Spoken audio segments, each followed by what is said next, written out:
I want to talk to you about my friend Charlie Crawford. He's a 10-time NFR qualifier. Charlie Crawford, time to just shake it out and win. Got it on him fast, set there up. We are. Here's a day Nice money run. lead. You betcha 3-8. That's an absolute perfect run. Timing was perfect from the time the first swing is up. He's got the control. Charlie made it happen by being timed up with his horse with the steer, and being able to not just rope, but to pick that steer's head up without changing the momentum for the heeler at all.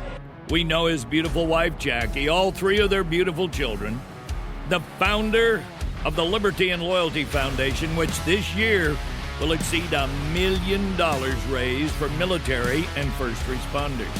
I've said it 1,000 times. Charlie, it's time to rope, nod and ride, whip and spur. I want to welcome you to the Charlie Crawford Podcast. Let's ride. Trading expectations for appreciation. I heard that quote a couple years ago, and it really resonated with me. It's almost something I wish I'd write on my hand every time I go out into the practice pen. So as I'm trying to get my horse ready for the futurity this weekend in Fort Worth, sometimes I have to ask myself, am I being too critical of my horse? And is my expectation so high that I'm trying to make every single maneuver so perfect that I'm not letting him make mistakes?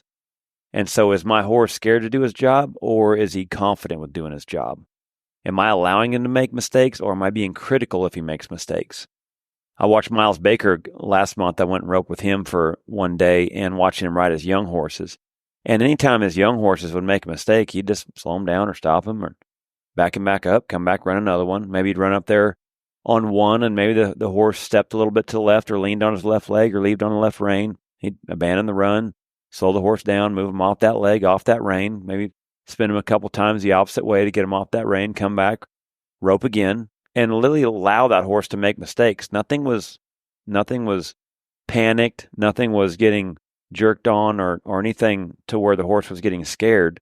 The horse make a mistake, he'd correct it, go back, do it again. As soon as the horse did good, then he was good. And I was like, man, I need to get in the habit of that more, because I think my expectations are so high and the pressure is so high to do good at this futurity that I'm not letting him work. And so that also made me think, too, is the fact that, for one, these horses ain't perfect.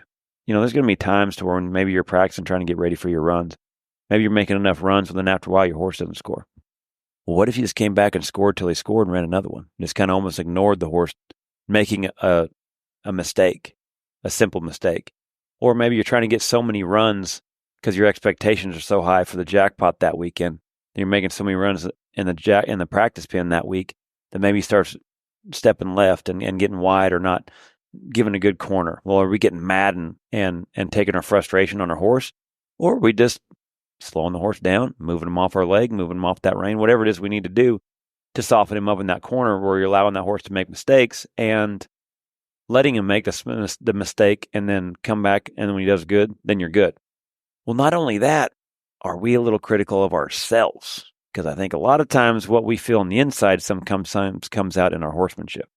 And so are you allowing yourself to make mistakes? Is your expectation so high to do good at the roping that you're critical of yourself? And, you know, you're going to make mistakes. It's okay. I watched Jake Barnes and Clay O'Brien Cooper back in their era make mistakes.